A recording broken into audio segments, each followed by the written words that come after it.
আমাদের শহীদ প্রেসিডেন্ট জিয়াউর রহমান, যিনি আমাদের বাংলাদেশ জাতীয়তাবাদী দল বিএনপির প্রতিষ্ঠাতা, ওনার মাগফিরাতের জন্য এবং আমাদের এই দেশের গণতন্ত্রের জন্য দীর্ঘ সময় যিনি সংগ্রাম করে যাচ্ছেন, সেই 81 সাল থেকে স্বৈরাচার বিরোধী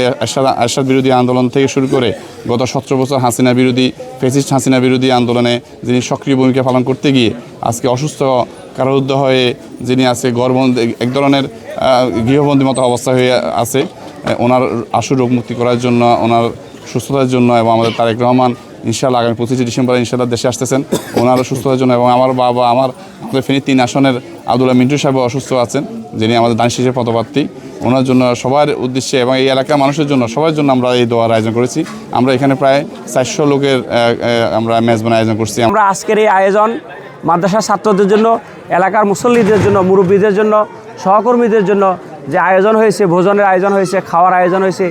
মিলাদ দোয়া হয়েছে, এর জন্য আমরা জেলা যুব দলের আহ্বায়ক কমিটির সদস্য মোজাম্মেল হোসেন আরিফকে আমার ব্যক্তিগত পক্ষ থেকে সকলকে আমরা আমাদের পক্ষ থেকে, আমাদের জেলা যুব দলের পক্ষ থেকে ধন্যবাদ।